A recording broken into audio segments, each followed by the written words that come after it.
Merry Christmas and a Happy New Year. This is Prasanna Bold. నేను ఇక్కడ ఒక ఛానల్ని లాంచ్ చేయడానికి వచ్చాను. ఆ ఛానల్ పేరేంటో తెలుసా? Victim to Vakeel. చాలా వెరైటీగా ఉంది కదా. సో ఈ వ్యక్తి పాపం ఒక అడ్వకేట్ చేత విక్టిమ్ అయ్యాడండి. చాలా ఛానల్స్లో ఇంటర్వ్యూ కూడా చేశారు. ఆయన ఎవరో కాదు, కెవిన్. ఆ పేరు వింటేనే తెలుస్తుంది. మరి ఎన్నో ఛానల్స్కి వెళ్ళి తను న్యాయం కావాలని అడిగాడు. సో ఆ ఛానల్ని నేను ఇంట్రడ్యూస్ చేయడానికి ఎందుకు వచ్చానంటే, కెవిన్ ఎవరో కాదు, జస్ట్ మా నైబర్. తను మా కాలనీకి ఎంతగానో సహాయం చేశాడు.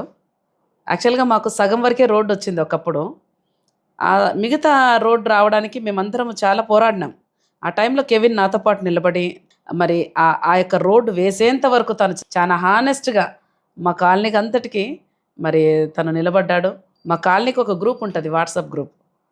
మాకు ఎప్పుడైతే రోడ్డు వచ్చిందో ఫస్ట్ వాళ్ళు కంగ్రాట్స్ అని చెప్పి నా పేరు, కెవిన్ పేరు రాశారు. సో కెవిన్లో నేను గమనించిన ఒక విషయం ఏంటంటే, ఏదైనా పట్టుకున్నాడు అనుకోండి, అది జరిగేంత వరకు వదలాడు. చాలా హానెస్ట్గా పోరాడతాడు.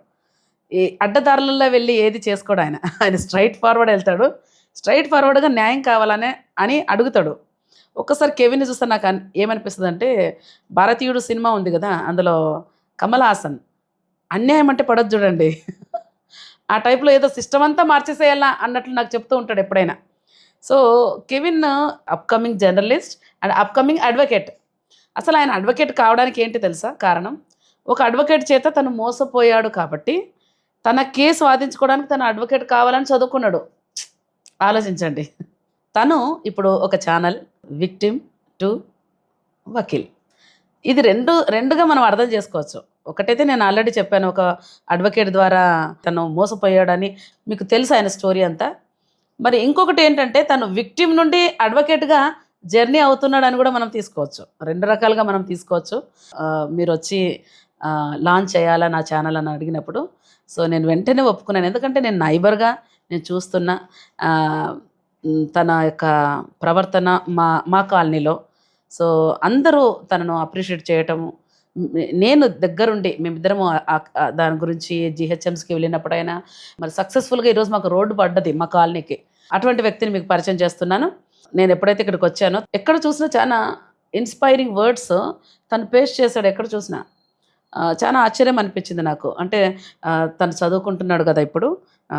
నా గోల్ వచ్చేసి గోల్డ్ మెడల్ కొట్టడం అని రాసేసుకోవటం.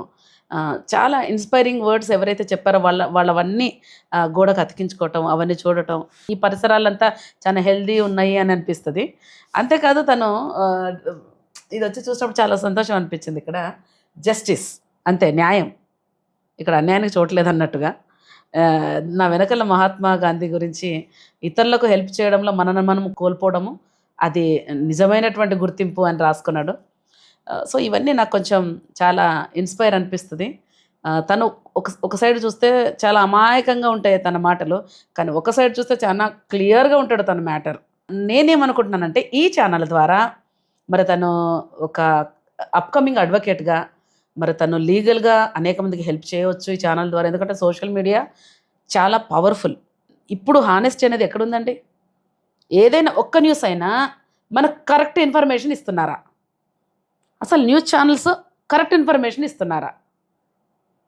చాలా వండర్ అనిపిస్తుంది. ఇప్పుడు మనకు న్యూస్ కానీ ఏదైనా ఒక గ్రౌండ్ రిపోర్ట్ కానీ మనకు తెలియదు. కొద్ది మందిని బట్టి కొంచెం ఊపిరి ఆడుతుంది ఈ జర్నలిజంకి. సో అటువంటి ఒక కేటగిరీలో మరి కెవిన్ కూడా చేరాలని నా ఆశ. మరి అడుగుదాం కెవిన్ ఎందుకు ఈ ఛానల్ స్టార్ట్ చేస్తున్నాడు, మరి తనన్నే అడిగి తెలుసుకుందాం. Hi Kevin. Praise the lord. And firstly thank you so much. నేను అడగగానే మీరు వచ్చి నా యూట్యూబ్ ఛానల్ లాంచ్ చేయడానికి వచ్చినందుకు thank you so much. And merry Christmas and happy new year to all the audience. So నా యూట్యూబ్ ఛానల్ ఏదైతే ఉందో, విక్టిమ్ టు వకీల్ అనేది మీరు చెప్పినట్టు రెండు మీనింగ్స్గా అర్థం చేసుకోవచ్చు. ఒకటి ఏంటంటే, నేను ఒక అడ్వకేట్ దగ్గరికి వెళ్ళి ఆమెతో మోసపోయి ఒక విక్టిమ్ అయ్యాను. యాక్చువల్గా అక్యూజ్డ్గా నన్ను ఫాల్స్ ఎఫ్ఐఆర్స్లో ఇరికిచ్చింది ఆ అమ్మాయి అడ్వకేట్. అయితే నా జర్నీ కూడా, అంటే నేను ఒక విక్టిమ్ అని నుంచి ఒక వకీల్గా నా జర్నీ అనేది ఏదైతే ఉందో, నేను చేసిన మిస్టేక్స్ కానీ, నేను నేర్చుకుంటున్న లెసన్స్ కానీ, అవన్నిటిని కూడా ఆడియన్స్ తోటి షేర్ చేసుకోవడానికి ఈ యూట్యూబ్ ఛానల్ అనేది స్టార్ట్ చేద్దామని అనుకుంటున్నాను. ఓకే. సో చాలాసార్లు నిన్ను చాలామంది ఇంటర్వ్యూ చేశారు. మీకు చాలా మంది పరిచయాలు కూడా ఉండొచ్చు.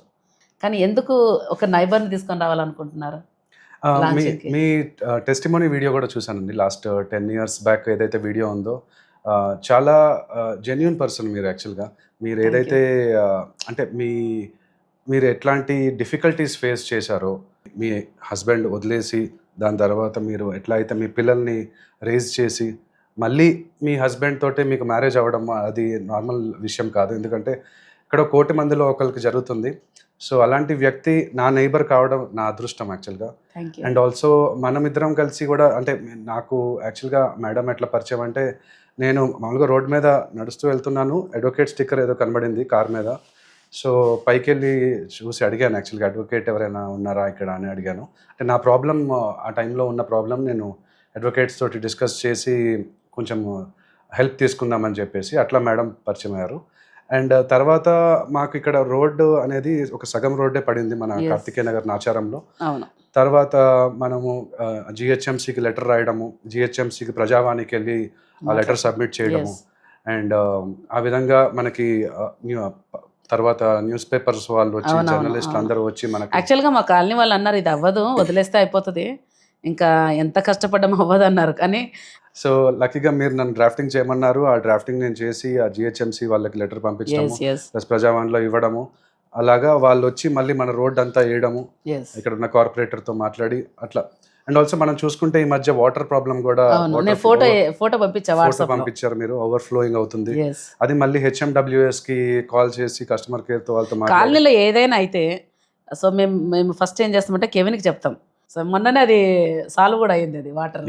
మన సాల్వ్ కూడా అయింది. సో అట్లా మనము ఉన్న సొసైటీలో అంటే కాబోయే జర్నలిస్ట్గా, కాబోయే అడ్వకేట్గా సొసైటీలో ఉన్న ప్రాబ్లమ్స్ని కూడా మనము సాల్వ్ చేయాలి. అంటే స్టూడెంట్స్ ఎవరైతే చూస్తున్నారో మనకి జిహెచ్ఎంసీ యాప్ ఉంది, హెచ్ఎండబ్ల్యూఎస్ది కూడా యాక్చువల్లీ టోల్ ఫ్రీ నెంబర్ ఉంది. ఆ యాప్లో మనకి ఏమైనా ప్రాబ్లమ్స్ ఫేస్ చేసినప్పుడు, లైక్ ఫర్ ఎగ్జాంపుల్ చెట్లు పడిపోయి ఉంటాయి, ఆ ఫోటో తీసి పెట్టచ్చు. లేకపోతే గార్బేజ్ బిన్స్ ఏవైతే ఉన్నాయో ఓవర్ఫ్లోయింగ్ అవుతూ ఉంటాయి, దాని ఫోటో తీసి పెట్టడం కానీ అవి చేస్తుంటే మనకి ప్రొవిజన్ అనేది ప్రొవైడ్ చేశారు యాక్చువల్ గవర్నమెంట్. అది ఎక్కువ మందికి తెలియకపోయి ఉండొచ్చు. తెలిసిన వాళ్ళు ఇట్లా ఫోటోలు తీసి చేయడము వల్ల మన సొసైటీ అనేది క్లీన్గా ఉంటుంది. అండ్ కరప్షన్ ఫ్రీగా ఉండడానికి ఈ సిస్టంలో ఉన్న లూప్ హోల్స్ అన్నిటినీ కూడా కొంచెము నా వంతు ప్రయత్నం నేను చేయడానికి. కెవిన్, ఏమేమి చూపించాలనుకుంటున్నావు ఇందులో, ఈ ఛానల్లో? సో ఈ ఛానల్లో లీగల్ అవేర్నెస్, లీగల్ ఎడ్యుకేషన్, అంటే లైక్ ఇప్పుడు ఫర్ ఎగ్జాంపుల్ నేను ఇందాక చెప్పింది, పోలీస్ వాళ్ళు వస్తే వాళ్ళతోటి ఎట్లా వ్యవహరించాలి, ఎట్లా జాగ్రత్త పడాలి, ఏమేమి క్వశ్చన్స్ అడగాలి, మన రైట్స్ ఏంటి, అవన్నీ కూడా అలాంటి క్వశ్చన్స్ అని, అలాంటి టాపిక్స్. తర్వాత legal awareness, legal education points మీద నేను ఈ జర్నీలో నా 3 years LLB, 2 years జర్నలిజం జర్నీలో నేను ఏమేమైతే నేర్చుకోబోతున్నానో అవన్నీ మీతో షేర్ చేసుకోవడానికి ఈ ఛానల్ అనేది స్టార్ట్ చేయబోతున్నాను. చట్టాల గురించి కూడా చెప్తావా? డెఫినెట్గా చట్టాల గురించి కూడా. అంటే ఇప్పుడు ఫాల్స్ ప్రామిస్ ఆఫ్ మ్యారేజ్, ఇప్పుడు ఇందాక మీరు చెప్పారు, ఆ అమ్మాయి నాకు ఫాల్స్ ప్రామిస్ ఆఫ్ మ్యారేజ్ చేసింది. అదే అబ్బాయి ఒక అమ్మాయికి ఫాల్స్ ప్రామిస్ ఆఫ్ మ్యారేజ్ చేస్తే అది BNS సెక్షన్ 69 కింద జైల్లో పెడతారు. అంతేగాని అదే అమ్మాయి అబ్బాయికి ఫాల్స్ ప్రామిస్ ఆఫ్ మ్యారేజ్ చేసి తనతో వాడుకున్న, ఫిజికల్గా ఆర్ ఫైనాన్షియల్గా వాడుకున్నా కూడా మేము చట్టాలు పెట్టలేని పరిస్థితిలో ఉంది. సిస్టమ్ యాక్చువల్గా లాప్ సైడెడ్గా ఉంది. మీరు చూస్తే గాంధీజీ కానీ, అంబేద్కర్ కానీ వాళ్ళు సిస్టమ్ కోసమే ఫైట్ చేశారు. మన ఇండియా అనేది బెటర్ కంట్రీ. ఇప్పుడు ఉన్న డెవలప్డ్ కంట్రీస్లో పోల్చుకుంటే సింగపూర్ కానీ, దుబాయ్ కానీ, అక్కడ ఎంత డెవలప్ అయిపోయింది. అక్కడ ఉన్న రూల్స్, సిస్టమ్స్ ఇక్కడ లేవు, ఆ ప్రాసెస్లు అవి లేవు. వాటి కోసం ఫైట్ చేసి మనము సిస్టమ్ని మార్చాలి అనేది నా ఉద్దేశం. మనం కోరుకుందాం, అట్లాగే తన ద్వారా మరి అనేక మందికి మంచి జరగాలని కోరుకుందాం. అండ్ ఇక్కడ ఒక పాయింట్ యాడ్ చేయాలి, మీలాంటి జెన్యూన్ అడ్వకేట్స్ ఎవరైతే ఉంటే వాళ్ళు సర్వీస్ చేయడానికి ఉపయోగపడతారు, హెల్ప్ చేస్తారు సొసైటీకి మార్చడానికి. కాకపోతే చాలా మంది అడ్వకేట్స్, నేను కలిసిన చాలా మంది అడ్వకేట్స్ కొంచెం కమర్షియల్గా ఉండి మనీ తీసుకొని వకాలత్ల మీద సిగ్నేచర్ పెట్టించుకొని ఆ వకాలత్ మళ్ళీ కోర్టుకి సబ్మిట్ చేయకుండా అట్లాంటి సిస్టంలో ఉన్న లూప్ హోల్స్ తోటి ఆడుకుంటూ చాలామంది ఎవరైతే బాధితులు ఉన్నారో మా లాంటి క్లయింట్స్, ఆ క్లయింట్స్కి కూడా చాలా ఇబ్బందులు పెడుతున్నారు. సో ఎవరైతే చూస్తున్నారో వాళ్ళు ఇట్లాంటి బాధలు ఎవరైనా అనుభవించుంటే డెఫినెట్గా లా చదివి అడ్వకేట్లు అవ్వాలి. ఎందుకంటే మన సిస్టంలో చాలా ఉంది. లా తెలుసుకోవడం అనేది చాలా ఇంపార్టెంట్. ప్రతి ఒక్కరు తెలుసుకోవాలా. లా తెలుసుకోవడానికి మనం ఇంట్రెస్ట్ చూపించాలి. ఏం చెప్తుంది మన లా, దాన్ని ఎట్లా మనం ఎట్లా ఉన్నాము, ఎట్లా మనము అప్లై చేసుకోవచ్చు అనేది 100% అదైతే చాలా ఇంపార్టెంట్ అండి తెలుసుకోవటం. Yes, definitely I agree with you and thank you so much అండి నన్ను నా యూట్యూబ్ ఛానల్ లాంచ్ చేయడానికి వచ్చినందుకు. ఎస్, ఇది కొత్త ఛానల్ విక్టిమ్ టు వకీల్. గుర్తుపెట్టుకోండి, సబ్స్క్రైబ్ చేయండి, షేర్ చేయండి మీకు ఇష్టమైతేనే. God bless you. Thank you so much. Thank you. God bless you. Thank you.